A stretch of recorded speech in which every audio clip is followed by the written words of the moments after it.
The RNC is in day 3, but tonight, stunning news from the White House. President Biden diagnosed with COVID, canceling his speaking events. This as he faces mounting pressure from his own party to drop out of the campaign. ABC Chief Washington correspondent Jonathan Carr joins us from the convention floor. John, what are we learning tonight? A stunning development indeed, Byron. We heard late, just as the president was about to speak in Nevada, that he wouldn't be giving the speech because he had been diagnosed with COVID.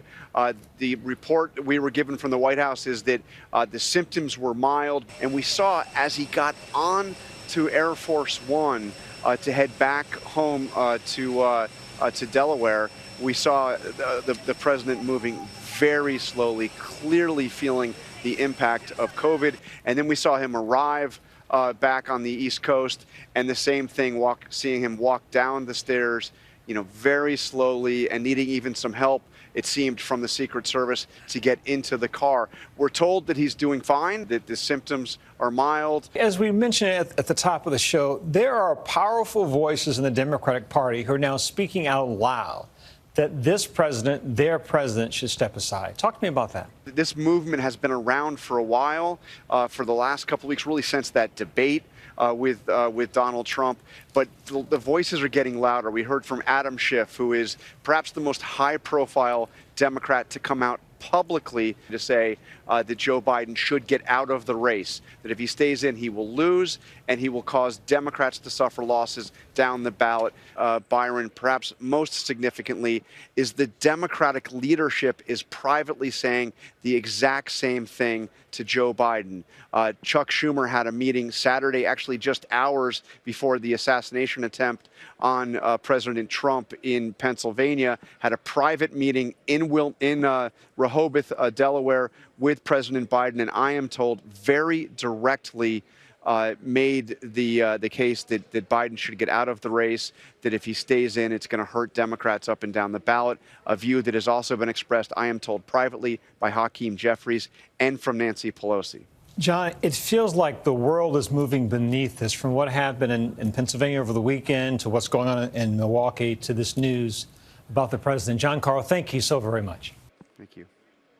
Tonight, the other big news, J.D. Vance taking the stage at the RNC, former President Trump's pick for VP. Joining us also from Milwaukee, senior national correspondent Terry Moran, who was on the floor of the convention. Terry. Byron, this convention has been such an emotional journey. Beginning on Monday, it was subdued. The trauma of the assassination attempt hung over this place, and the emotions now are building. Tonight, the Gold Star families, the families of the fallen from the debacle in Afghanistan 3 years ago, they captured this room in a way I've never experienced before. A call and response, the names of each of them repeated by the crowd, and that really brought the crowd to an emotional pitch. But the real star of the night, the vice presidential nominee, J.D. Vance. It was really his introduction to America and to many of these delegates as well. And he talked about that upbringing that he wrote about in Hillbilly Elegy and what he sees as the future of the Republican Party. A very different Republican Party than the corporate-dominated country club Republicans that people have thought of so far. He wants, and so does Donald Trump, he says, a blue-collar, working-class, nationalist, populist Republican Party. People listen to it attentively, like they were learning something, a new language of republicanism. We'll see how it goes over. Byron? Our thanks to Terry. Since Monday's announcement, RNC attendees have been eagerly awaiting Vance's turn at the podium. The one-time venture capitalist, sworn in as a junior senator just last year, and seeming to make an about-face in his feelings about Donald Trump. So who is J.D. Vance? I promise you this. I will be a vice president who never forgets where he came from. Tonight, former President Donald Trump's VP pick making his national debut. Tonight is a night of hope. A celebration of what America once was, and with God's grace, what it will soon be again. J.D. Vance, a former Silicon Valley venture capitalist, turned Ohio senator just 18 months into his term, welcomed with huge applause. I stand here humbled, and I'm overwhelmed with gratitude to say I officially accept your nomination to be Vice President of the United States of America. The 39-year-old firing up the crowd as he lauded Trump. President Trump represents America's last best hope to restore what, if lost, may never be found again. A country where a working-class boy born far from the halls of power can stand on this stage as the next vice president of the United States of America.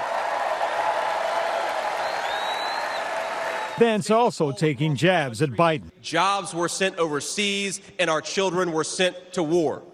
And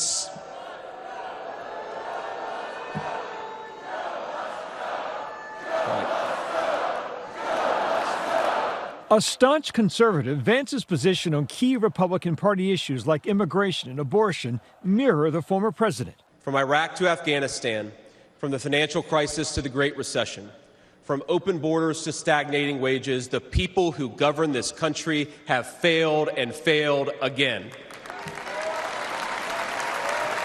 This is someone who very much appeals to Trump and Trumpism directly.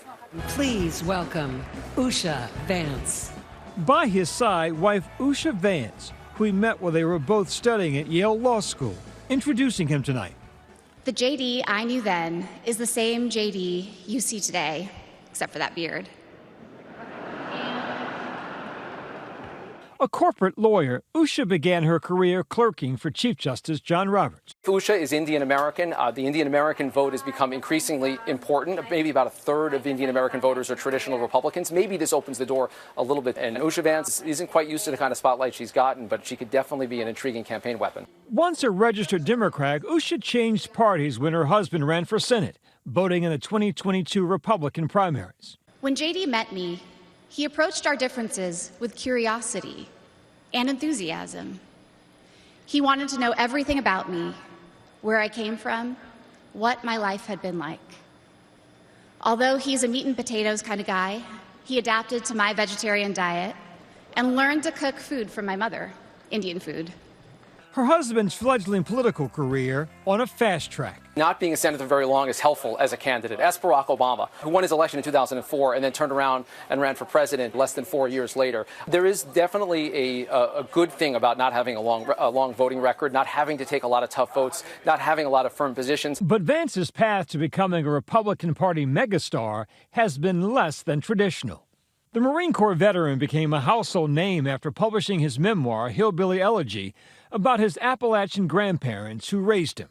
The book adapted into a 2020 Netflix film directed by Ron Howard, starring Glenn Close and Amy Adams. Want to be dead, Mom? Or are you just too lazy to try? Oh, I tried! During Trump's first presidential run in 2016, Vance said Trump was dangerous and unfit for office, telling PBS. I'm a never Trump guy. I never liked him. He was a Trump skeptic, even suggesting that he might be another generation's Hitler. But when Trump became president, a lot of that began to change. Trump invited J.D. Vance to Mar-a-Lago in February 2021 in an effort to improve their relationship. Vance basically apologized for the things that he had said about former President Trump, really sort of bent the knee. And months later, when Vance launched his Senate campaign, he began to sound a lot more like the former president, seen in his campaign ad. Joe Biden's open border is killing Ohioans, with more illegal drugs and more Democrat voters pouring into this country. Trump endorsing Vance, who ultimately won his campaign. The great people of Ohio, thank you for this honor to serve you. I'll fight for you every day. God bless you guys, and thank you. Just months later, Trump visiting Vance's home state after a massive train derailment in East Palestine, Ohio, the two standing shoulder to shoulder. JD's been here for 4 days. I've been watching him every day. JD Vance has been incredible.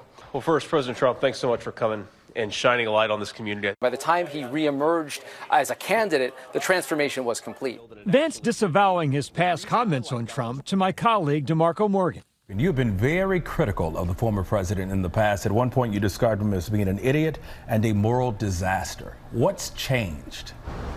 Oh, well, what's changed is I saw effective governance. I made those criticisms while he was running for president in 2016, and I was happy to be proven wrong. Former President Trump loves someone that has been converted to his cause. There is not a greater surrogate than someone that has done a 180.